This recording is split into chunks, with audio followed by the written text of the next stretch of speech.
जी का खालसा वाहिगुरु जी की फतेह। सतनाम श्री वाहिगुरु साहिब जीओ। एक ओंकार सतनाम करता पुरख निरभौ निर्वैर अकाल मूरत अजूनी सैभं गुर प्रसाद। कोट पराध हमारे खंडो अनक विधि समझावो। हम अज्ञान अल्प मत थोड़ी तुम अपन बिरद रखाओ। तुमरी शरण तुम्हारी आशा तुम ही सजन सुहेले। राखो राखण हार दयाला नानक करके गोले। जी राखो राखण हार दयाला नानक करके गोले। वाहिगुरु जी का खालसा वाहिगुरु जी की फतेह। धन धन श्री गुरु ग्रंथ साहिब महाराज की बख्शिश हुई है। आप सारे संगति रूप विच बैठ के अमृतमई बाणी श्री सुमनी साहिब जी के पाठ शब्द कीर्तन के नाल जुड़ के अपने जीवन के मनोरथ नूं पूरा कर रहे हो। दरअसल असी संसार विच ये सानू पता लग जाए कि असी संसार विच की करन आए हाँ। असी गुरमत की रोशनी विच ये समझण का यतन करना है। मेरे समेत बहुतियां तादाद ऐसी है जिन्होंने यही नहीं पता असी संसार विच करन की आए हाँ और की कर रहे हाँ, वो की करके लैके जाना है। गुरबाणी सानू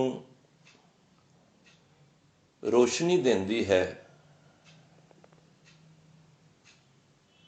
कि आयो सुनन पढ़न को बाणी। की कहते पातशाह आयो तू कहते आयो मीनस संसार विच की करना आया है। जवाब मिल जाता गुरबाणी विचों। आयो सुनन पढ़न को बाणी पर होया कि नाम विसार लगे अन लालच बिरथा जन्म प्राणी। असी की कीता नाम नू विसार के होर लालचां विच लग के इस जीवन की बाजी नू खाली कर दिता है। सतगुर अज इस तरह का ख्याल सानू समझा रहे ने कि हे प्राणी तू आया लाह लैण, तू लाह लैण वास्ते आया है। लगा कित कुफकड़े सब मुकदी चली रहन। तेरी जिंदगी रूपी रात है ना जेड़ी वो मुकदी जा रही है, तेनू पता ही नहीं लग रहा। तू खेल तमाशे रंग तमाशियां विच इतना मस्त होया पिया है, तू इतना ही भुल गया कि मैं संसार विच करन की आया हाँ। होर सौखा समझ लीए, जिस तरह मां अपने बच्चे नू घर विच कोई गेस्ट आ गए, कुछ समान चाह वास्ते भेजा बई ये समान लिया ते मैं चाह रखी है तो तू समान लिया ताकि जेड़े परिवार विच मेहमान आए ने उन्हां दी मेहनबाज मतलब कि उन्हां दी रिस्पैक्ट वास्ते उन्हां दे अगे खातर वास्ते असी समान रखना है। ते उस कमले बच्चे ने की कीता, गया भुल गया। और दोस्तां मित्रां नाल खेड खाड़ के अद्धे घंटे बाद वापस आ गया। सियाणी मां ने पूछया कि वह समान कित्थे वे? कहंदा किहड़ा समान? भाव कि जिस मनोरथ वास्ते वह गया सी वह तो भुल ही गया। असी किस मकसद वास्ते संसार विच आए असी भुल ही बैठे हाँ। ते अज गुरु साहब ने सानू गुरु ग्रंथ साहब की एक बख्शिश की है।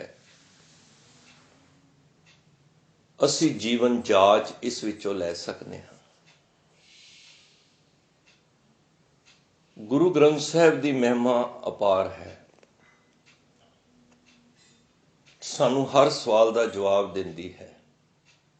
कित्थे भरम पैण की लोड़ नहीं, कित्थे सियाणे कोल जाण की लोड़ नहीं।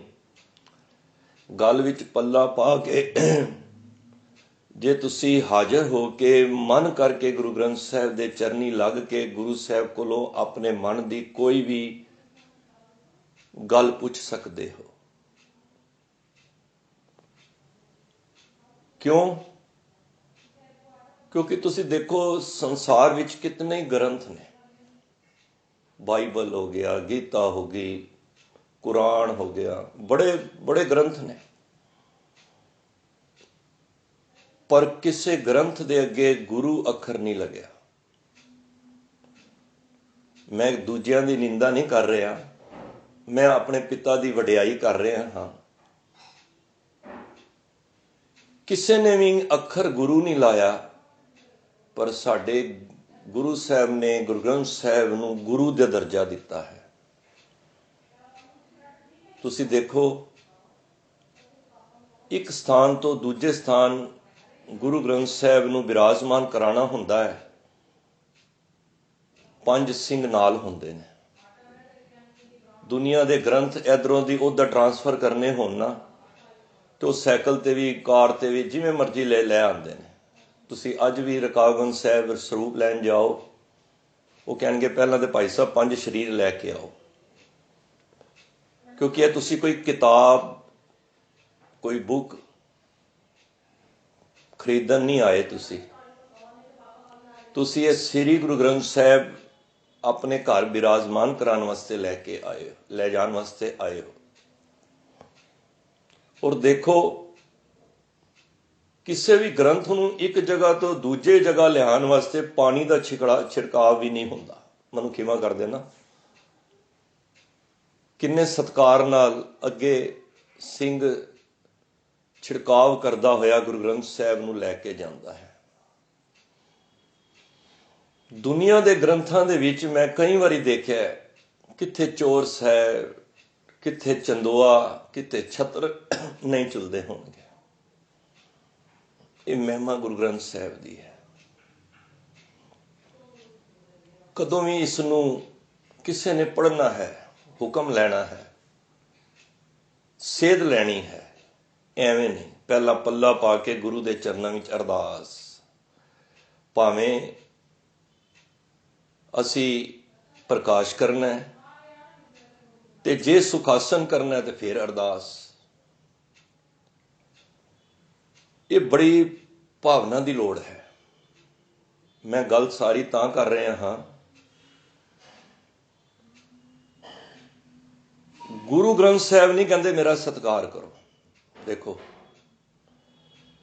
गुरु साहब ने तो बस कह दिता कि ये गुरु ग्रंथ साहब ने। साडा फर्ज बनता है कि असी जितना वाधू सत्कार कर सकीए करिए। महापुरख दसदे ने कि जिन्ना सत्कार तुसी गुरु दा करोगे, बाणी दा करोगे, उस तो कई गुणा तुहाडा मान संसार विच प्राप्त होएगा। तुहानूं यह नोट करने वाली गल है। गुरु नूं तुसी भावें चंदोआ ना भी लाओ, गुरु ने नहीं कहना। ये तो साडी मन की शरधा है। गुरु नूं अलमारी विच रख लो, गुरु ने की कहना। कई स्वरूप देखो अलमारियां च पे ने, पर नहीं। साध संगत सिख दे अंदर भावना होनी चाहिए कि जितना मेरा घर सुंदर है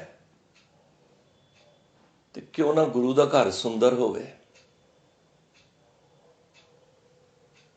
ਜੇ ਮੇਰਾ ਘਰ ਵਧੀਆ ਬਣਿਆ ਤੇ ਮੇਰੇ ਗੁਰੂ ਦਾ ਘਰ ਕਿਉਂ ਨਹੀਂ ਸੋਨੇ ਦਾ ਬਣੇ? ਮੈਂ ਪਹਿਲਾਂ ਕਿਹਾ, ਜਿਤਨਾ ਸਤਿਕਾਰ ਅਸੀਂ ਵਾਧੂ ਕਰਾਂਗੇ ਗੁਰੂ ਦਾ, ਕਈ ਗੁਣਾ ਸਾਨੂੰ ਉਹਦਾ ਲਾਭ ਮਿਲੇਗਾ। ਕਿਉਂ? ਕਿਉਂਕਿ ਖਾਲੀ ਗੁਰੂ ਹੀ ਨਹੀਂ ਹੈ। ਇੱਕ ਗੱਲ ਮੈਂ ਹੋਰ ਇੱਥੇ ਕਰ ਜਾਵਾਂ, ਗੁਰੂ ਗ੍ਰੰਥ ਸਾਹਿਬ ਖਾਲੀ ਸਾਡੇ ਗੁਰੂ ਹੀ ਨਹੀਂ ਨੇ, ਇਹ ਰੱਬ ਵੀ ਨੇ। ਧਿਆਨ ਨਾਲ ਸਮਝਣਾ। ਹੋ ਸਕਦਾ ਮੈਂ ਕਹਿਣ ਵਿੱਚ ਮੈਨੂੰ ਗਲਤੀ ਲੱਗੇ, ਲੇਕਿਨ ਬਾਣੀ ਤੇ ਨਹੀਂ ਗਲਤ ਹੋ ਸਕਦੀ ਨਾ। ਇਹ ਤੇ ਆਮ ਪੜੀਦਾ, ਬਾਣੀ ਗੁਰੂ ਹੈ ਬਾਣੀ, ਵਿੱਚ ਬਾਣੀ ਅੰਮ੍ਰਿਤ ਸਾਰੇ, ਗੁਰਬਾਣੀ ਕਹੈ ਸੇਵਕ ਜਨ ਮਾਨੈ, ਪ੍ਰਤੱਖ ਗੁਰੂ ਨਿਸਤਾਰੇ। ਇਹ ਤੇ ਬਾਣੀ ਗੁਰੂ ਹੈ, ਬਸ ਇਹ ਤੇ ਸਾਨੂੰ ਪਤਾ ਲੱਗ ਗਿਆ। ਅਸੀਂ ਮੱਥਾ ਟੇਕ ਰਹੇ ਹਾਂ, ਗੁਰੂ ਹੈ, ਬਸ ਅਸੀਂ ਸਮਝਦੇ ਹਾਂ ਕਿ ਰੱਬ ਹੋਰ ਹੈ ਤੇ ਗੁਰੂ ਗ੍ਰੰਥ ਸਾਹਿਬ ਹੋਰ ਨੇ। ਨਹੀਂ, ਇਹ ਵੀ ਭੁਲੇਖਾ ਅੱਜ ਕੱਢ ਲਈਏ, ਕਿਉਂਕਿ ਵਿਚਾਰਾਂ ਦੇ ਵਿੱਚੋਂ ਵਿਚਾਰ ਆਉਂਦੀ ਹੈ। ਮਾਰੇ ਕਹਿੰਦੇ ਨੇ, ਵਾਹੋ ਵਾਹੋ ਬਾਣੀ ਨਿਰੰਕਾਰ ਹੈ। ਦੇਖੋ ਆ ਗਈ ਨਾ ਗੱਲ। ਹੁਣ ਨਿਰੰਕਾਰ ਤੇ ਗੁਰੂ ਵਿੱਚ ਕੋਈ ਫਰਕ ਨਹੀਂ ਜੀ। ਤਿਸ ਜੇਵੜ ਅਵਰ ਨਾ ਕੋਏ। ਤੁਸੀਂ ਜਦੋਂ ਗੁਰੂ ਦੇ ਅੱਗੇ ਅਰਦਾਸ ਕਰੋ ਤੇ ਸਮਝੋ ਕਿ ਮੈਂ ਪ੍ਰਤੱਖ ਰੱਬ ਦੇ ਨਾਲ ਗੱਲਾਂ ਕਰ ਰਿਹਾ। ਇੱਕ ਸਾਡੇ ਸਵਾਲ ਦਾ ਜਵਾਬ ਗੁਰੂ ਗ੍ਰੰਥ ਸਾਹਿਬ ਵਿੱਚ, ਛੋਟੇ ਤੋਂ ਛੋਟੇ ਸਵਾਲ ਦਾ ਵੀ। ਬੜੇ ਬੜੇ ਵੱਡੇ ਸਾਇੰਟਿਸਟ, ਬੁੱਧੀਜਨ, ਵਿਦਵਾਨ ਲੋਕ,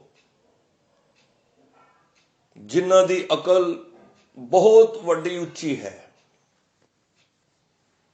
ਉਹ ਵੀ ਗੁਰੂ ਗ੍ਰੰਥ ਸਾਹਿਬ ਦੀ ਇੱਕ ਅੱਖਰ ਨੂੰ ਵੀ ਗਲਤ ਨਹੀਂ ਕਹਿ ਸਕਦੇ। ਤੁਸੀਂ ਨੋਟ ਕਰ ਲੈਣਾ। ਹਰ ਇੱਕ ਗੱਲ ਦਾ ਜਵਾਬ ਹੈ ਵਿੱਚ। ਅੱਜ ਵਰਲਡ ਦੇ ਅੰਦਰ ਦੇਖੋ ਤੁਸੀਂ, ਹਿੰਦੁਸਤਾਨ ਵਿੱਚ ਵੀ ਹੈ, ਅਸੀਂ ਵਿੱਚ ਹੀ ਵਰਲਡ ਵਿੱਚ ਹਾਂ ਅਸੀਂ। ਅੱਜ ਏਡਸ ਦਾ ਕਿੰਨਾ ਬੋਰਡ ਲੱਗੇ ਹੁੰਦੇ ਨੇ ਇਸ ਬਿਮਾਰੀ ਨੂੰ। ਗੁਰੂ ਗ੍ਰੰਥ ਸਾਹਿਬ ਨੇ ਅੱਜ ਤੋਂ, ਮੈਂ ਕਹਾਂ ਗੁਰੂ ਨਾਨਕ ਪਾਤਸ਼ਾਹ ਤੋਂ ਲੈ ਲਓ, 500 ਸਾਲ ਪਹਿਲਾਂ ਹੀ ਮਹਾਰਾਜ ਨੇ ਲਿਖ ਦਿੱਤਾ, ਦੇਖ ਪਰਾਈਆਂ ਚੰਗੀਆਂ, ਮਾਵਾਂ ਭੈਣਾਂ ਧੀਆਂ ਜਾਣੈ। ਇਹ ਸਮਝਣ ਵਾਲੀ ਗੱਲ ਹੈ। ਅੱਜ ਤੰਬਾਕੂ ਦੀ ਵਰਤੋਂ ਵਾਸਤੇ ਲਿਖਣਾ ਪੈਂਦਾ ਕਿ ਤੰਬਾਕੂ ਸਿਹਤ ਵਾਸਤੇ ਹਾਨੀਕਾਰਕ ਹੈ, ਕਹਿੰਦੇ ਆ ਨਾ। ਪਰ ਗੁਰੂ ਪਾਤਸ਼ਾਹ ਤੇ ਕਿੰਨੇ ਸਾਲ ਪਹਿਲਾਂ ਹੀ ਕਹਿ ਗਏ ਨੇ। ਇਹ ਤੇ ਅੱਜ ਕਹਿ ਰਹੇ ਨੇ ਨਾ ਕਿ ਤੰਬਾਕੂ ਮਾੜਾ ਹੈ। ਮਾਰੇ ਕਹਿੰਦੇ, ਪਾਨ ਸੁਪਾਰੀ ਖਾਤੀਆਂ, ਮੁਖ ਬੀੜੀਆਂ ਲਾਈਆਂ, ਹਰ ਹਰ ਕਦੇ ਨਾ ਚੇਤਿਓ, ਜਮ ਪਕੜ ਚਲਾਈਆਂ। ਇਹ ਖਾਣਾ ਸਮਝੋ ਕਿ ਬੀੜੀ ਪੀਣ ਦੇ ਬਰਾਬਰ ਹੈ। ਪਾਨ ਸੁਪਾਰੀ ਖਾਤੀਆਂ, ਮੁਖ ਬੀੜੀਆਂ ਲਾਈਆਂ, ਤੇ ਉਹਨਾਂ ਨੂੰ ਪਰਮਾਤਮਾ ਚੇਤੇ ਨਹੀਂ ਆਉਂਦਾ। ਇਹ ਸਮਝੋ ਕਿ ਉਹ ਜਮਾਂ ਦੇ ਵਸ ਆਉਂਦੇ ਨੇ। ਇਹ ਗੁਰੂ ਸਾਹਿਬ ਨੇ ਪਹਿਲਾਂ ਹੀ ਲਿਖ ਦਿੱਤਾ ਸਾਨੂੰ। ਇਹ ਤੇ ਮੈਂ ਸ਼ੁਕਰ ਕਰਨਾ ਕਿ ਸਾਡਾ ਜਿਹੜਾ ਜਨਮ ਹੈ ਨਾ, ਗੁਰੂ ਨਾਨਕ ਦੇ ਘਰ ਹੋਇਆ ਹੈ। ਨਹੀਂ ਤੇ ਅੱਧੇ ਤੋਂ ਜ਼ਿਆਦਾ ਹਿੰਦੁਸਤਾਨ ਮੂੰਹ ਦੇ ਵਿੱਚ ਕੋਈ ਨਾ ਕੁਝ ਤੰਬਾਕੂ, ਪਤਾ ਨਹੀਂ ਕੀ ਕੀ ਪਾਈ ਰੱਖਦਾ ਹੈ। ਸਾਨੂੰ ਗੁਰੂ ਨੇ ਕਿਹਾ ਕਿ ਮੂੰਹ ਵਿੱਚ ਕੁਝ ਪਾਣਾ ਤੇ ਉਹਦਾ ਨਾਮ ਪਾਓ।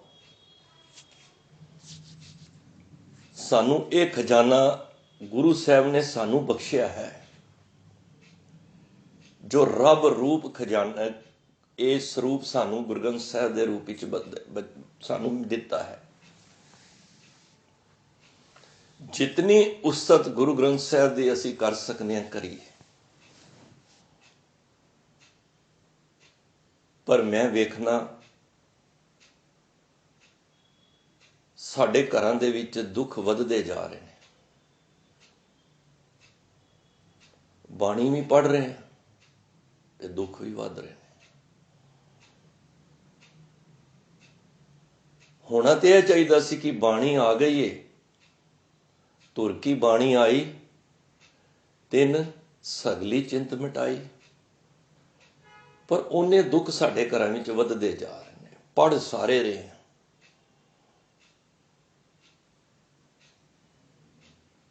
ਪਰ ਅਸੀਂ ਪੜ੍ਹਨ ਤੱਕ ਹੀ ਰਹਿ ਗਏ। ਬਾਣੀ ਨੂੰ ਸੋਚ ਵਿਚਾਰ ਕੀਤੀ ਹੀ ਨਹੀਂ। ਬਾਣੀ ਸਾਨੂੰ ਕੀ ਕਹਿੰਦੀ ਹੈ? ਕਈਆਂ ਦੇ ਘਰਾਂ 'ਚ ਤੇ ਗੁਟਕੇ ਸਾਹਿਬ ਵੀ ਨਹੀਂ ਮਿਲਦੇ, ਮੈਨੂੰ ਖਿਮਾ ਕਰ ਦੇਣਾ। ਕਿੱਥੇ ਸੁਮਣੀ ਸਾਹਿਬ ਦਾ ਆ ਜਾਓ ਜੀ ਭਾਈ ਸਾਹਿਬ ਪਾਠ ਕਰ ਲਓ, ਅਸੀਂ ਚਲੇ ਜਾਂਦੇ ਹਾਂ, ਤੇ 5 ਗੁਟਕੇ ਜਾਂ 4 ਗੁਟਕੇ ਵੀ ਘਰ 'ਚ ਨਹੀਂ ਹੁੰਦੇ। ਔਰ ਇੱਕ ਘਰ 'ਚ ਤੇ ਇਤਨਾ ਮਨ ਨੂੰ ਫੀਲ ਹੋਇਆ, ਆਲੀਸ਼ਾਨ ਮਕਾਨ, ਉਹਨਾਂ ਦੇ ਕਨਾਟ ਪਲੇਸ ਕੋਈ ਹੈਲੀ ਰੋਡ ਤੇ ਸਾਨੂੰ ਸੱਦਿਆ ਗਿਆ ਸੰਗਤ ਨੂੰ। ਗੁਰੂ ਗ੍ਰੰਥ ਸਾਹਿਬ ਦਾ ਪ੍ਰਕਾਸ਼, ਬਹੁਤ ਸੁੰਦਰ ਆਲੀਸ਼ਾਨ ਮਹਾਰਾਜ ਦਾ ਰੂਮ ਬਣਾਇਆ ਹੋਇਆ, ਬਾਹਰ ਸੰਗਤ ਦੇ ਬਹਿਣ ਦਾ ਕੀਰਤਨ ਵੀ ਹੋਇਆ। ਜਦੋਂ ਵਿੱਚ ਟੀ ਦਾ ਚਾਹ ਦਾ ਬ੍ਰੇਕ ਹੋਇਆ ਨਾ, ਤੇ ਸਾਨੂੰ ਉਹਨਾਂ ਨੇ ਦੂਜੇ ਕਮਰੇ 'ਚ ਲਿਆ ਕੇ ਨਾ ਡਾਈਨਿੰਗ ਟੇਬਲ ਤੇ ਸੰਗਤ ਨੂੰ ਬਿਠਾ ਕੇ ਤੇ ਚਾਹ ਪਿਲਾਉਣ ਲੱਗੇ। ਤੇ ਮੈਂ ਕੀ ਵੇਖਿਆ, ਸਾਹਮਣੇ ਬਾਰ ਸ਼ਰਾਬ ਦੀ। ਮੈਂ ਕਿਹਾ ਭਾਈ ਸਾਹਿਬ ਜੀ ਇਹ ਕੀ ਹੈ? ਮੈਂ ਕਿਹਾ ਘਰ ਵਿੱਚ ਗੁਰੂ ਗ੍ਰੰਥ ਸਾਹਿਬ ਦਾ ਪ੍ਰਕਾਸ਼ ਹੋਵੇ ਤੇ ਤੁਸੀਂ ਬਾਹਰ? ਕਹਿੰਦੇ ਨਹੀਂ ਜੀ, ਇੱਥੇ ਤੇ ਬੜੇ ਵੱਡੇ ਵੱਡੇ ਰਾਗੀ ਆਏ ਨੇ, ਬੜੇ ਵੱਡੇ ਵੱਡੇ ਦਰਬਾਰ ਸਾਹਿਬ ਦੇ ਵੀ ਆਉਂਦੇ ਰਹਿੰਦੇ ਨੇ ਜਥੇਦਾਰ, ਉਹਨਾਂ ਨੇ ਤੇ ਕਦੀ ਕੁਛ ਨਹੀਂ ਕਿਹਾ।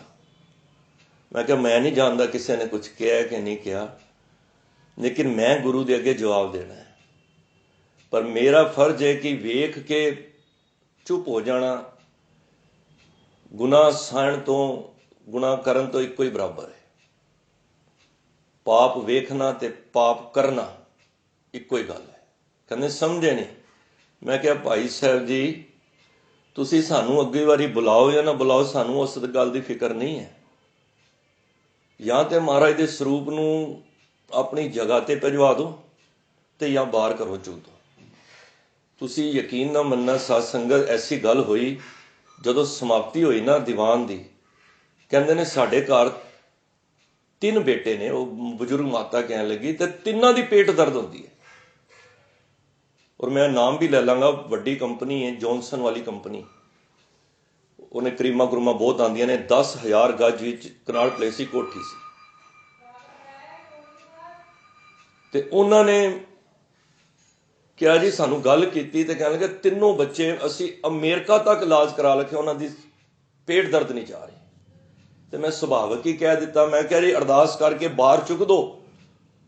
ਮੈਂ ਗੱਲ ਤਾਂ ਕਹਿ ਰਿਹਾ ਕਿ ਘਰ ਗੁਰੂ ਗ੍ਰੰਥ ਸਾਹਿਬ, ਮਤਲਬ ਕਿ ਗੰਗਾ ਵਹਿਰੀ ਹੋਵੇ ਤੇ ਬੰਦਾ ਫਿਰ ਪਿਆਸਾ ਬਿਨਾਂ ਨਹਾਤੇ ਧੋਤੇ ਬੈਠਾ ਹੋਵੇ।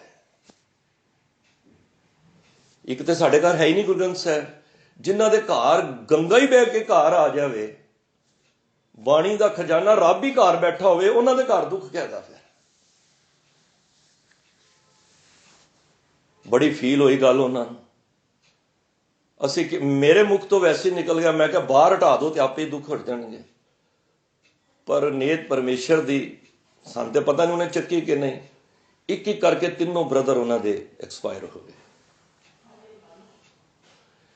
ਕਈ ਵਾਰੀ ਗੁਰੂ ਵੀ ਵੇਖਦਾ ਮੈਂ ਕਿ ਇਹਨਾਂ ਦੇ ਘਰ ਚਰਨ ਤੇ ਪਾਏ ਨੇ, ਪਰ ਇਹਨਾਂ ਦੇ ਘਰ ਦੇ ਵਿੱਚ ਸਭ ਚੀਜ਼ਾਂ ਵਰਤੋਂ ਹੁੰਦੀਆਂ ਨੇ ਜਿਹੜੀ ਗੁਰੂ ਸਾਨੂੰ ਵਰਜਿਤ ਕਰਦਾ ਹੈ। ਸਾਡੀ ਕਿੰਨੀ ਅਲਗਹਿਨੀਆਂ ਨੇ। ਮੈਂ ਤਾਂ ਸ਼ੇਅਰ ਕਰ ਰਿਹਾ ਕਿ ਅਸੀਂ ਅਣਜਾਣੇ ਵਿੱਚ ਕੋਈ ਗਲਤੀ ਤੇ ਨਹੀਂ ਕਰ ਰਹੇ। ਜੇ ਅਸੀਂ ਪਾਠ ਕਰ ਰਹੇ ਹਾਂ ਬੈੱਡ ਤੇ ਬਹਿ ਕੇ, ਅੱਛੀ ਗੱਲ ਹੈ, ਸੋਫੇ ਤੇ ਬਹਿ ਕੇ, ਜਿੱਥੇ ਵੀ ਬੈਠੋ ਨੋ ਪ੍ਰੋਬਲਮ। ਬਾਣੀ ਤੇ ਉੱਠਤ ਬੈਠ ਸੋਵਤ ਨਾਮ ਲੈ ਸਰ।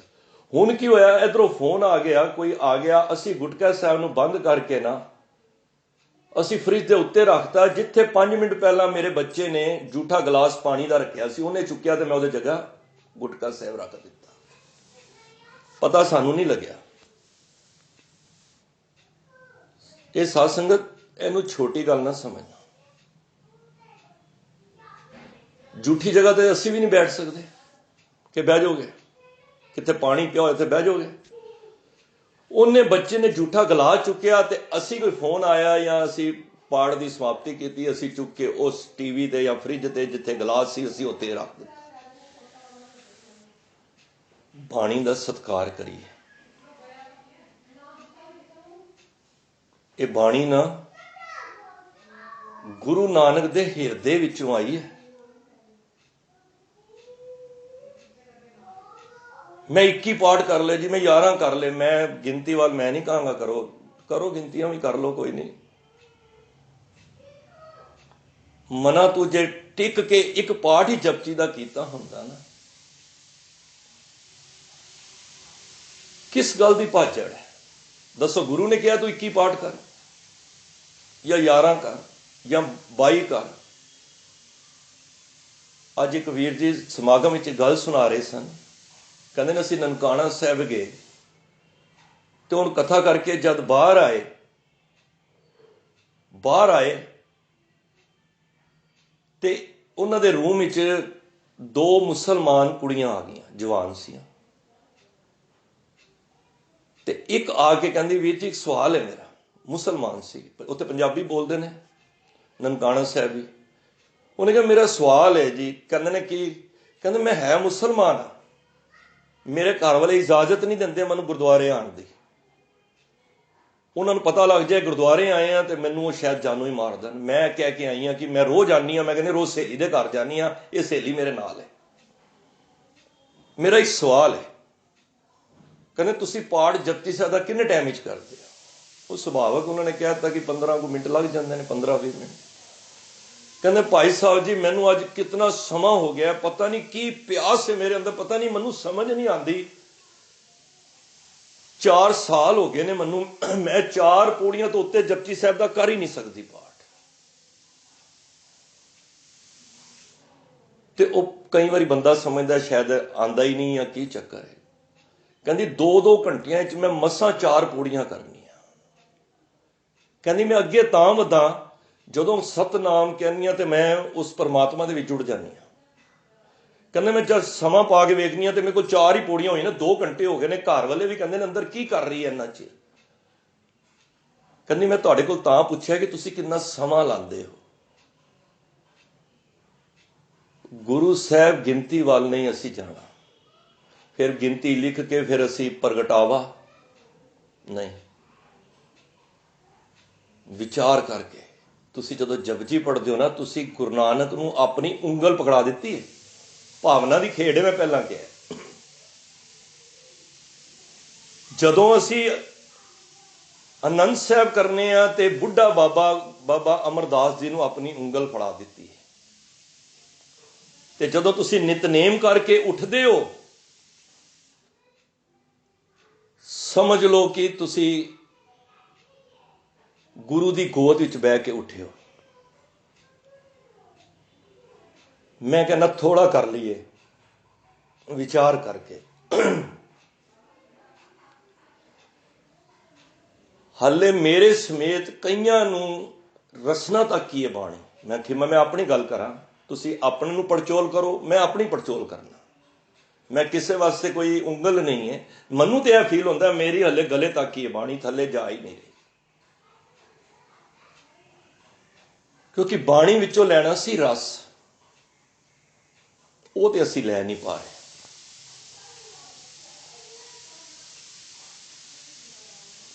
ਗਾਏ ਸੁਣੇ ਆਂਖੇ ਮੀਚੇ, ਪਾਈਏ ਨਾ ਪਰਮ ਪਦ, ਜੋ ਗੁਰ ਉਪਦੇਸ਼ ਗਏ ਜੋ ਲੋ ਨਾ ਕਮਾਈਏ। ਭਾਈ ਗੁਰਦਾਸ ਜੀ ਸ਼ਬਦ ਆਨੇ, ਪੂਛਤ ਪਤਕ ਤੇ ਮਾਰਗ ਨਾ ਧਾਰੇ ਪਗ, ਪੀਤਮ ਕੇ ਦੇਸ ਕੈਸੇ ਬਾਤਨ ਸੇ ਜਾਈਏ। ਤੇ ਅਖੀਰ ਵਿੱਚ ਇਹੀ ਕਹਿੰਦੇ ਨੇ, ਗਾਏ ਸੁਣੇ ਆਂਖੇ ਮੀਚੇ, ਗਾਉਂਦਾ ਵੀ ਏ ਸੁਣਦਾ ਵੀ ਏ, ਅੱਖਾਂ ਵੀ ਮੀਚ ਕੇ, ਪਾਈਏ ਨਾ ਪਰਮ ਪਦ, ਗੁਰੂ ਉਪਦੇਸ਼ ਗਏ ਜੋ ਲੋ ਨਾ ਕਮਾਈਏ। ਜਦੋਂ ਤੱਕ ਗੁਰੂ ਦੇ ਉਪਦੇਸ਼ ਨੂੰ ਕਮਾਵਾਂਗੇ ਨਹੀਂ। ਇੱਕ ਇੱਕ ਪੰਕਤੀ ਦੇ ਅਸੀਂ ਡੁੱਬਣਾ ਚਾਹੁੰਦੇ ਹਾਂ। ਔਰ ਜਿਹਦੀ ਉਂਗਲ ਗੁਰੂ ਨਾਨਕ ਫੜ ਲਏਗਾ ਸਾਧ ਸੰਗਤ, ਉਹਨੂੰ ਕੋਈ ਛੁਡਾ ਨਹੀਂ ਪਾਏਗਾ। ਤੁਸੀਂ ਦੁਨੀਆ ਦੇ ਰੋਲੇ ਵਿੱਚ ਨਾ ਫਿਰ ਗੁੰਮੋਗੇ ਨਹੀਂ। ਫਿਰ ਤੁਹਾਨੂੰ ਸਮਝ ਆ ਜਾਏਗੀ ਕਿ ਆਇਓ ਸੁਣਨ ਪੜਨ ਕੋ ਬਾਣੀ। ਮੈਂ ਕਹਿੰਦਾ ਕਈ ਵਾਰੀ ਅਸੀਂ ਦੀਵਾਨ ਤੋਂ ਨਾ ਜਾਏ ਨਾ, ਕਹਿੰਦੇ ਨਹੀਂ ਦੀਵਾਨ ਦਾ ਭੋਗ ਪੈ ਗਿਆ। ਮੈਂ ਇੱਕ ਵੀਰ ਨੂੰ ਕਿਹਾ, ਮੈਂ ਕਿਹਾ ਐਸਾ ਜੀ ਕਦੀ ਭੋਗ ਪਿਆ ਹੀ ਨਾ। ਸਾਡੇ ਮਨਾਂ ਦੇ ਅੰਦਰ ਇਸ ਦੀਵਾਨ ਦਾ ਭੋਗ ਕਦੀ ਪਿਆ ਹੀ ਨਾ। ਘੱਟੋ ਘੱਟ ਇੰਨਾ ਸਰੂਰ ਤੇ ਹੋਵੇ 4 ਘੰਟੇ ਬਹਿਣ ਤੋਂ ਬਾਅਦ ਘੱਟੋ ਘੱਟ 2 ਘੰਟੇ ਤੇ ਇਹ ਸਰੂਰ ਰਵੇ ਨਾ। ਇਹ ਨਾ ਹੋਵੇ ਉੱਥੇ ਹੀ ਧੋਤੀ ਝਾੜ ਕੇ ਆ ਜਾਈਏ। ਉਹ ਇੱਕ ਵੀਰ ਜੀ ਨੇ ਕੱਲ ਸੁਣਾ ਰਹੇ ਸਨ, ਮੇਰੇ ਅਰੋੜਾ ਸਾਹਿਬ ਜੀ ਨਾਲ ਗੱਲ ਹੋ ਰਹੀ ਸੀ, ਇਹੋ ਗੱਲ ਕਰ ਰਹੀ ਸੀ। ਉਹ ਪੰਡਤ ਜੀ ਇੱਕ ਬਣੀਆਂ ਰੋਜ਼ ਜਾਂਦਾ ਸੀ, ਤੇ ਰੋਜ਼ ਸਤਸੰਗ ਜਾਣਾ, ਤੇ ਜਦ ਉੱਥੇ ਬੜਾ ਕੁਝ ਅੱਛੀਆਂ ਗੱਲਾਂ ਸੁਣਾਈ ਜਾਂਦੀਆਂ ਨੇ, ਬਈ ਗਊ ਦੀ ਸੇਵਾ ਕਰੋ, ਮਾਤਾ ਪਿਤਾ ਦੀ ਸੇਵਾ ਕਰੋ। ਤੇ ਜਦ ਦੁਕਾਨ ਤੇ ਬੈਠਾ ਤੇ ਬੱਚਾ ਬੈਠਾ ਸੀ, ਤੇ ਉਹ ਗਊ ਆਈ ਤੇ ਉਹ ਕੋਈ ਆਟੇ ਨੂੰ, ਤੇ ਉਹਨੇ ਵੇਖਿਆ ਕਿ ਗਊ ਉਹਨੇ ਮਾਰਨ ਲੱਗ ਪਿਆ।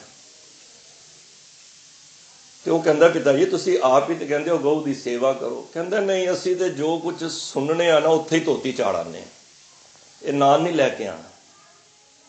ਜਦ ਤੱਕ ਜ਼ਿੰਦਗੀ ਦੇ ਵਿੱਚ ਇਸ ਨੂੰ ਇੰਪਲੀਮੈਂਟ ਨਹੀਂ ਕਰਾਂਗੇ ਨਾ ਸਾਧ ਸੰਗਤ, ਫਿਰ ਅਸੀਂ ਸਮਾਂ ਪਾਸ ਹੀ ਕਰ ਰਹੇ ਹਾਂ, ਸਮੇਂ ਨੂੰ ਸਫਲਾ ਨਹੀਂ ਕਰ ਰਹੇ। ਸਮੇਂ ਨੂੰ ਸਫਲਾ ਕਰਨਾ ਹੈ ਸਾਧ ਸੰਗਤ। ਮੈਂ ਚਾਹੁੰਦਾ ਮੈਂ ਰਸ ਲੈ ਕੇ ਬਾਣੀ ਦਾ ਆਨੰਦ ਲਵਾਂ, ਮੈਨੂੰ ਉਡੀਕ ਹੋਵੇ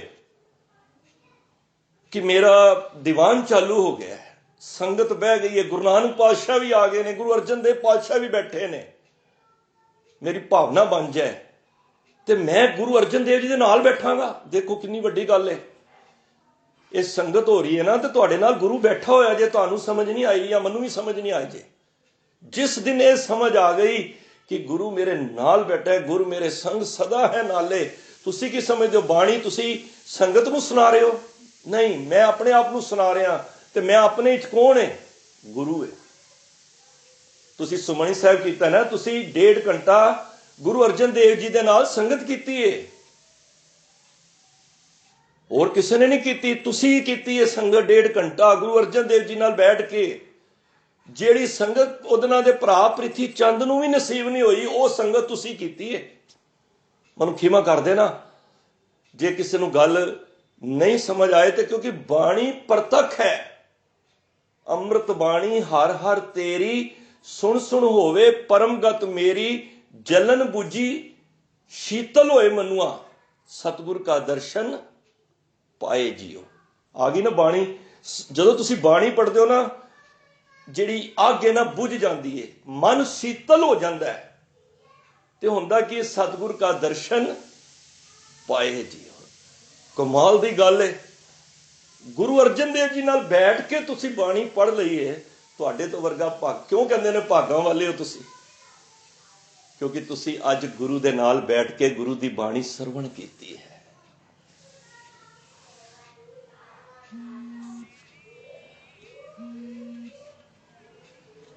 ਇਸ ਕਰਕੇ ਬਾਣੀ ਨਾਲ ਪਿਆਰ ਪਾਈਏ। ਮੈਂ ਇੱਕ ਇਤਿਹਾਸ ਦੀ ਗੱਲ ਕਰਕੇ ਫਿਰ ਸਮਾਪਤੀ ਕਰਾਂਗਾ, ਕਿਉਂਕਿ ਇਹ ਟੌਪਿਕ ਬੜਾ ਲੰਬਾ ਹੈ। ਅੱਜ ਮੈਂ ਵਿਚਾਰ ਇਸ ਗੱਲ ਦੀ ਸੋਚਦਾ ਪਿਆ ਸੀ, ਜਦੋਂ ਵੀਰ ਜੀ ਦਾ ਫੋਨ ਆਇਆ ਸਵੇਰੇ, ਮੈਂ ਦੀਵਾਨ ਤੇ ਬੈਠਾ ਸੀ, ਕਹਿੰਦੇ ਕੋਈ ਕਰਨਾ, ਤੇ ਮੈਂ ਕਿਹਾ ਜੀ ਕੋਈ ਐਸੀ, ਮੈਂ ਕਿਹਾ ਅੱਜ ਗੁਰੂ ਦੀ ਬਾਣੀ ਦੇ ਉੱਤੇ ਹੀ ਚੱਲ। ਇਹ ਕੰਮ ਬੜਾ ਲੰਬਾ ਹੈ, ਮੈਂ ਸੋਚਦਾ ਰਿਹਾ ਤਾਂ ਬਹੁਤ ਅੱਗੇ ਨਿਕਲ ਜਾਂਦੀ ਗੱਲ, ਪਰ ਮੈਂ ਕਿਹਾ ਜਦ ਤੱਕ ਇਹ ਗੱਲਾਂ ਦੇ ਉੱਤੇ ਇਤਿਹਾਸ ਦੀ ਮੋਹਰ ਲੱਗ ਜਾਏਗੀ ਨਾ, ਤੇ ਸਾਡਾ ਇਹ ਕੀਤਾ ਸਕਾਰਤ ਵੀ ਹੋ ਜਾਏਗਾ। ਤੁਸੀਂ ਇਤਿਹਾਸ ਵਿੱਚ 2 ਨਾਮ ਸੁਣੇ ਹੋਣੇ ਨੇ, ਸੁਬੇਗ ਸਿੰਘ ਤੇ ਸ਼ਾਹਬਾਜ਼ ਸਿੰਘ। ਸੁਬੇਗ ਸਿੰਘ ਤੇ ਪਿਤਾ ਸੀ, ਤੇ ਪੁੱਤਰ ਸੀ ਸ਼ਾਹਬਾਜ਼ ਸਿੰਘ, ਜਿਨ੍ਹਾਂ ਦੇ ਅਰਦਾਸ ਵਿੱਚ ਰੋਜ਼ ਅਸੀਂ ਨਾਮ ਲੈਂਦੇ ਹਾਂ। ਜਿੱਥੇ 10 ਪਾਤਸ਼ਾਹਾਂ ਦੇ, ਗੁਰੂ ਗ੍ਰੰਥ ਸਾਹਿਬ ਦੇ ਨਾਮ ਲੈਂਦੇ ਹਾਂ ਨਾ, ਜਿੱਥੇ 5 ਪਿਆਰਿਆਂ ਦੇ, 4 ਸਾਹਿਬਜ਼ਾਦਿਆਂ ਦੇ, 40 ਮੁਕਤਿਆਂ ਦੇ, ਸ਼ਹੀਦਾਂ ਦੇ ਨਾਮ ਲੈਂਦੇ ਹਾਂ। ਔਰ ਮੈਨੂੰ ਇੱਕ ਗੱਲ ਹੋਰ ਵੀ ਇੱਥੇ ਕਹਿ ਦੇਵਾਂ, ਨਾਮ ਤੁਹਾਡਾ ਵੀ ਲਿਆ ਜਾ ਰਿਹਾ ਵਿੱਚ। ਅਸੀਂ ਇਹ ਮਤ ਸੋਚੀਏ ਕਿ ਅਰਦਾਸ ਉਹਨਾਂ ਸਿੰਘਾਂ ਵਾਸਤੇ ਹੋ ਰਹੀ ਹੈ ਜਿਹੜੇ ਸ਼ਹੀਦ ਹੋ ਗਏ ਨੇ ਜਾਂ ਸੰਸਾਰ ਤੋਂ ਕੂਚ ਕਰ ਗਏ। ਨਹੀਂ, ਅਰਦਾਸ ਵਿੱਚ ਤੁਹਾਡੇ ਵਾਸਤੇ ਵੀ ਅਰਦਾਸੀਆ ਜਦ ਬੋਲਦਾ, ਤੇ ਸਾਰੀ ਸੰਗਤ ਤੁਹਾਡੇ ਵਾਸਤੇ ਵੀ ਕਹਿੰਦੀ ਹੈ ਬੋਲੋ ਜੀ ਵਾਹਿਗੁਰੂ। ਤੁਹਾਡੇ ਵਾਸਤੇ ਕਿਵੇਂ? ਇਹ ਜਦੋਂ ਦੂਜਾ 2 ਪੜ੍ਹਦੇ ਹੋ ਨਾ ਪਹਿਰਾ, 5 ਪਿਆਰਿਆਂ, 4 ਸਾਹਿਬਜ਼ਾਦਿਆਂ, 40 ਮੁਕਤਿਆਂ, ਹੱਠੀਆਂ, ਜਪੀਆਂ, ਤਪੀਆਂ, ਅੱਗੋਂ ਕੀ ਆਉਂਦਾ ਹੈ? ਜਿਨ੍ਹਾਂ ਨਾਮ ਜਪਿਆ ਨਾਮ ਜਪਣੀ ਕੌਣ ਆਉਂਦੇ ਨੇ? ਜਿਹੜੇ ਤੁਸੀਂ ਜਪ ਰਹੇ ਹੋ। ਜਿਨ੍ਹਾਂ ਨਾਮ ਜਪਿਆ ਵੰਡ ਕੇ ਛਕਿਆ, ਦੇਗ ਚਲਾਈ ਤੇ ਕਵਾਈ ਦੇ ਕੇ ਅਣਡਿਠ ਕੀਤਾ, ਤਿੰਨਾਂ ਗੁਰਮੁਖਾਂ ਪਿਆਰਿਆਂ ਸਚਿਆਰਿਆਂ ਦੀ ਪਵਿੱਤਰ ਕਮਾਈ ਵੱਲ ਧਿਆਨ ਧਰ ਕੇ ਖਾਲਸਾ ਜੀ ਬੋਲੋ ਜੀ ਵਾਹਿਗੁਰੂ। ਆ ਗਿਆ ਨਾ ਨਾਮ। ਦੇਖੋ ਸਾਰਿਆਂ ਨੂੰ ਮਹਾਰਾਜ ਨੇ ਕਿਹਾ ਜੀ ਜਿੰਨੇ ਨਾਮ ਜਪ ਰਹੇ ਨੇ ਸਾਰਿਆਂ ਵਾਸਤੇ ਇੱਕ ਵਾਰੀ ਕਹਿ ਦਿਓ ਵਾਹਿਗੁਰੂ। ਤੁਸੀਂ ਇਹ ਹੁਣ ਜਪਦੇ ਹੋ ਤਾਂ ਤੁਹਾਡੇ ਵਾਸਤੇ ਸਾਰੇ ਸੰਸਾਰ ਦੇ ਵਿੱਚ ਅਰਦਾਸ ਸੀ ਆ, ਜਿੱਥੇ ਵੀ ਕੋਈ ਬੈਠ ਕੇ ਅਰਦਾਸ ਕਰ ਰਿਹਾ ਤੇ ਤੁਹਾਡੇ ਪ੍ਰਤੀ ਵੀ ਉਹ ਵਾਹਿਗੁਰੂ ਕਹਿ ਰਹੇ ਨੇ। ਤੇ ਪੁੱਤਰ ਤੇ ਦੋਨੋਂ ਗੁਰਮਤਿ ਦੀ ਪੜ੍ਹਾਈ, ਜਪਜੀ ਸਾਹਿਬ ਦੇ ਨਾਲ ਪਿਆਰ, ਤੇ ਪੁੱਤਰ ਨੂੰ ਸ਼ਾਹਬਾਜ਼ ਸਿੰਘ ਨੂੰ ਮੌਲਵੀ ਕੋਲ ਪਾ ਦਿੱਤਾ ਪੜ੍ਹਨ ਵਾਸਤੇ, ਬਈ ਜਾ ਬੱਚਿਆ ਪੜ੍ਹ ਲੈ। ਕੁਝ ਮਹੀਨੇ ਪੜ੍ਹਦਾ ਰਿਹਾ। ਪੜ੍ਹਦੇ ਪੜ੍ਹਦੇ ਸਾਧ ਸੰਗਤ ਉਹਨੇ ਗੁਰੂ ਗੋਬਿੰਦ ਸਿੰਘ ਮਹਾਰਾਜ ਦੀ ਨਿੰਦਾ ਕਰ ਦਿੱਤੀ ਮੌਲਵੀ ਨੇ। ਹੁਣ ਸਿੱਖ ਜਿਹੜਾ ਪੱਕਾ ਹੁੰਦਾ ਉਹ ਤੇ ਬਰਦਾਸ਼ਤ ਕਰਦਾ ਹੀ ਨਹੀਂ।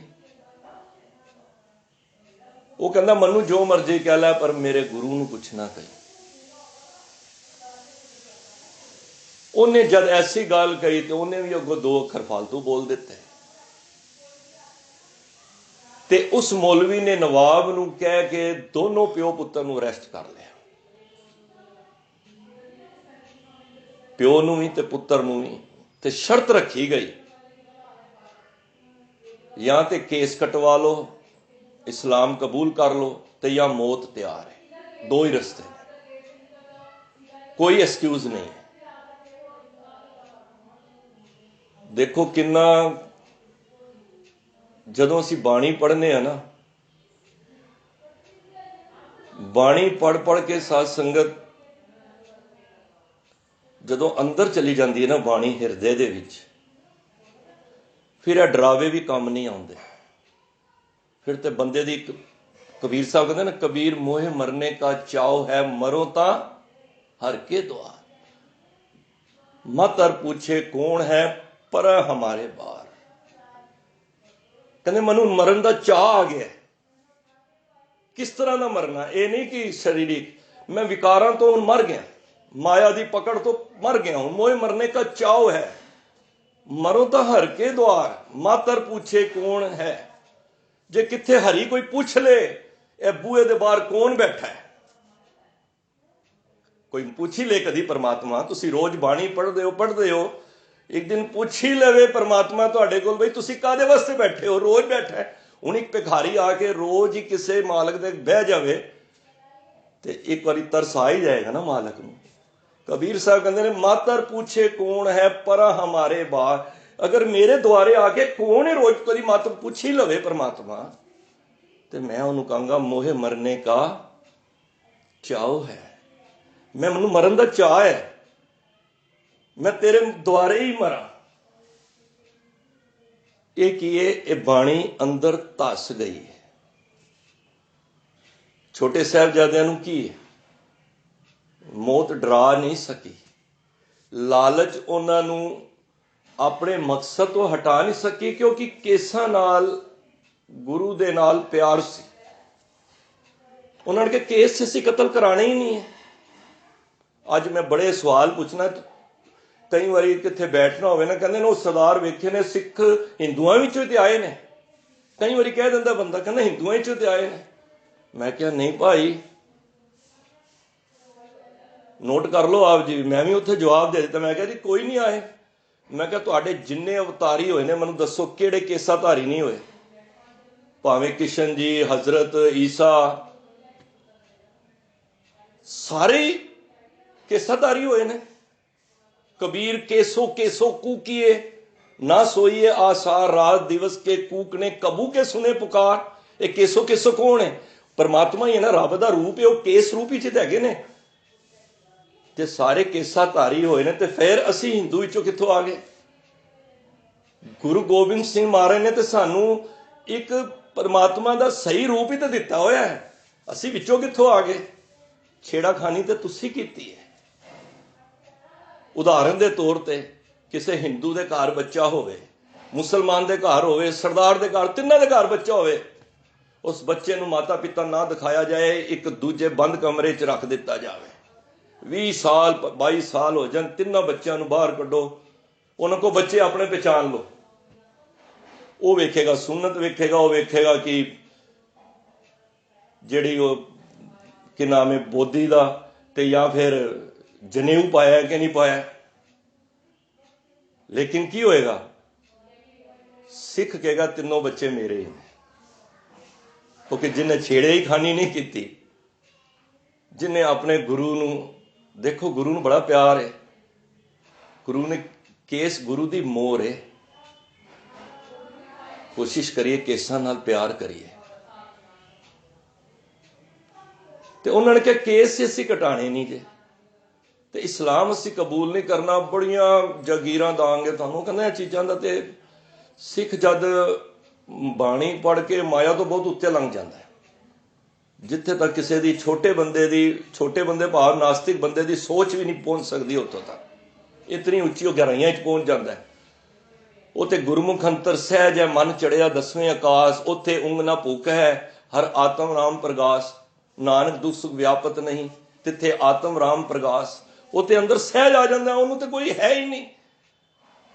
ਉਹ ਕਹਿੰਦਾ ਜੀ ਹੁਣ ਤੁਸੀਂ ਭਾਵੇਂ ਜੋ ਮਰਜ਼ੀ ਕਰੋ, ਮੈਨੂੰ ਕੋਈ ਨਹੀਂ। ਉਹਨਾਂ ਨੇ ਕਿਹਾ ਜੀ ਫਿਰ ਦੋਨਾਂ ਨੂੰ ਬੰਦ ਕਮਰਿਆਂ 'ਚ ਪਾ ਦਿੰਦੇ ਨੇ, ਪਿਓ ਨੂੰ ਵੱਖਰਾ, ਪੁੱਤਰ ਨੂੰ ਵੱਖਰਾ। 15-20 ਦਿਨ ਹੋ ਜਾਂਦੇ ਨੇ, ਅਹਿਲਕਾਰ ਆਉਂਦੇ ਨੇ ਪਿਤਾ ਕੋਲ, ਸੁਬੇਗ ਸਿੰਘ ਕੋਲ।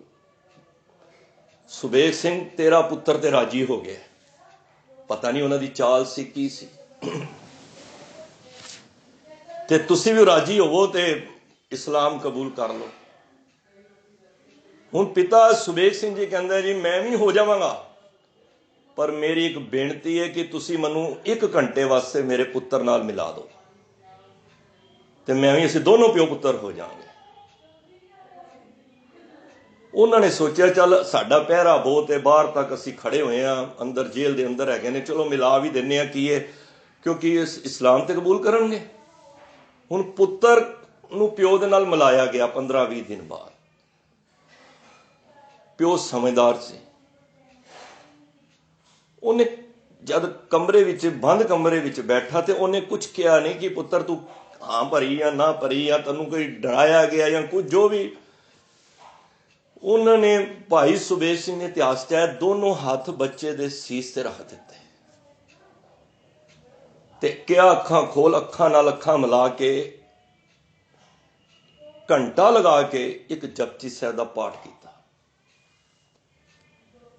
ਕਿਹਾ ਕੁਛ ਨਹੀਂ, ਤੇ ਅਰਦਾਸ ਕਰਕੇ ਕਹਿੰਦੇ ਲੈ ਜਾਓ ਮੇਰੇ ਪੁੱਤਰ ਨੂੰ। ਜੇ ਮੇਰਾ ਪੁੱਤਰ ਬਣ ਜਾਂਦਾ ਹੈ, ਇਸਲਾਮ ਕਬੂਲ ਕਰ ਲੈਂਦਾ, ਤੇ ਮੈਂ ਵੀ ਕਰ ਲੈਂਦਾ। ਕਿਉਂਕਿ ਉਹਨਾਂ ਨੂੰ ਪਤਾ ਲੱਗ ਗਿਆ ਸੀ ਇਤਨੇ ਦਿਨ ਇਹ ਮੁਗਲਾਂ ਦਾ ਅੰਨ ਖਾ ਕੇ ਨਾ ਤੇ ਮੱਤ ਮਰੀ ਜਾਂਦੀ ਹੈ। ਤਾਂ ਤੁਹਾਨੂੰ ਯਾਦ ਹੋਣਾ ਜਦ ਹਰਗੋਬਿੰਦ ਸਾਹਿਬ ਗਵਾਲੀਅਰ ਦੇ ਜੇਲ੍ਹ ਵਿੱਚ ਸਨ ਨਾ, ਤੇ ਉਸ ਵੇਲੇ ਮੁਗਲਾਂ ਤੁਰਕਾਂ ਦਾ ਭੋਜਨ ਨਹੀਂ ਛਕਦੇ ਸੀ। ਇੱਕ ਪਿਆਰ ਵਾਲਾ ਸਿੱਖ ਇਤਿਹਾਸ ਵਿੱਚ ਆਇਆ, ਮੈਨੂੰ ਨਾਮ ਵਿਸਰ ਗਿਆ, ਉਹ ਆ ਕੇ ਗੁਰੂ ਸਾਹਿਬ ਨੂੰ ਲੰਗਰ ਛਕਾਉਂਦਾ ਸੀ, ਤੇ ਮਹਾਰਾਜ ਉਹ ਛਕਦੇ ਸਨ। ਕਹਿੰਦੇ ਜੈਸਾ ਅੰਨ ਤੈਸਾ ਮਨ। ਜੇ ਵਜੇ ਸਾਡੀ ਅੰਨ ਹੋਏਗਾ ਨਾ, ਉਹ ਵਜ੍ਹਾ ਹੀ ਸਾਡੀ ਮਨ ਕਿਰਿਆ ਕਰੇਗਾ। ਜੇ ਪਾਪਾਂ ਦੀ ਕੀਤੀ ਹੋਇਆ ਅੰਨ ਹੋਏਗਾ ਨਾ, ਕਮਾਇਆ ਹੋਇਆ, ਤੇ ਉਹ ਮਨ ਤੇ ਉਹੀ ਅਸਰ ਕਰੇਗਾ। ਕਹਿੰਦੇ ਨੇ ਇਹਦੇ ਨਾ ਤੁਰਕਾਂ ਦਾ ਅੰਨ ਖਾ ਕੇ ਇਹਦਾ ਮਨ ਬਦਲ ਗਿਆ। ਕਹਿੰਦੇ ਜਾਓ ਹੁਣ ਇਹਦੇ ਕੋਲੋਂ ਪੁੱਛ ਲਓ, ਜੇ ਹੁਣ ਪੁੱਤਰ ਰਾਜੀ ਹੈ ਤਾਂ ਮੈਂ ਵੀ ਰਾਜੀ ਹਾਂ। ਪੁੱਤਰ ਕਹਿੰਦਾ ਮੇਰੇ ਕੋਲੋਂ ਭੁੱਲ ਹੋ ਗਈ। ਉਹਨਾਂ ਨੂੰ ਕਹਿੰਦਾ ਮੈਂ ਗਲਤੀ ਕਰ ਬੈਠਾ ਵਾਂ, ਕਿਉਂਕਿ ਬੈਟਰੀ ਚਾਰਜ ਹੋ ਗਈ। ਇੱਕ ਜਪਜੀ ਸਾਹਿਬ ਦਾ ਪਾਠ ਜੇ ਦਿਲੋਂ ਕਰਕੇ, ਮੈਂ ਕਹਿੰਦਾ ਵਾਂ ਗੁਰੂ ਨਾਨਕ ਨੇ ਉਂਗਲ ਫੜ ਲਈ ਉਹਦੀ। ਜੇ ਗੁਰੂ ਨਾਨਕ ਨੇ, ਮੈਂ ਕਹਿੰਦਾ ਇੱਕ ਭਾਵਨਾ ਬਣਾ ਕੇ ਬੈਠੀ ਕਿ ਅੱਜ ਮੇਰੇ ਨਾਲ, ਕੱਲ ਤੋਂ ਅਸੀਂ ਇਹ ਕਹਿਣਾ ਕਿ ਸਾਡੇ ਨਾਲ, ਅਸੀਂ ਇਕੱਲੇ ਨਹੀਂ ਕਰ ਰਹੇ ਪਾਠ। ਕਈ ਬੰਦੇ ਵੇਖਦੇ ਨੇ ਸੰਗਤ ਹੋਵੇ, ਤੇ ਮੈਂ ਕਈ ਰਾਗੀ ਦੇਖਣਾ ਕਿ ਉਹ ਬਾਹਰੋਂ ਹੀ ਵੇਖਦੇ ਹੁੰਦੇ ਨੇ ਕਿ ਸੰਗਤ ਹੋਵੇ ਤੇ ਮੈਂ ਆਵਾਂ, ਪਰ ਉਹਨਾਂ ਨੂੰ ਇਹ ਨਹੀਂ ਪਤਾ ਮੈਂ ਗੁਰੂ ਨਾਨਕ ਪਾਤਸ਼ਾਹ ਤੇ ਉਡੀਕ ਕਰ ਰਹੇ ਨੇ।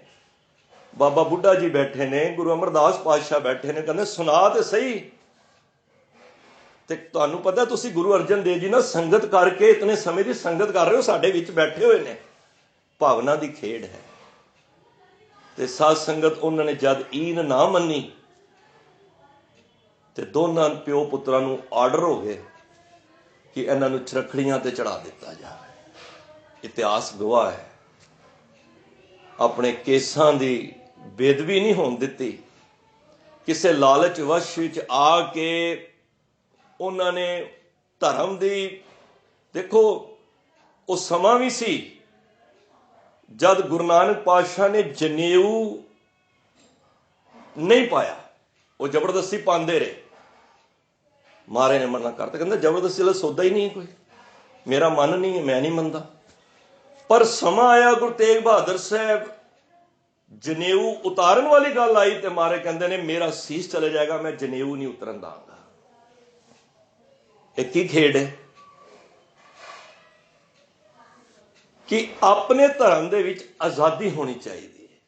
महाराज कहते ने भावें कोई किसी भी बाग विच फुल खिलदा होवे मुबारक है, तुसी भावें अल्लाह अल्लाह कोई कह रहा है ओनू ओदा धर्म मुबारक है, कोई राम राम कह रहा है कवे तो सही, पर किसी नूं यह इजाजत नहीं होनी चाहिए कि तू राम की जगह अल्लाह कह ते अल्लाह की जगह राम कह। ते साध संगत ईन नहीं मनी, क्योंकि पै काहू को देत नह पै मानत आन, कोह नानक सुन रे मना ज्ञानी ताहे बखान।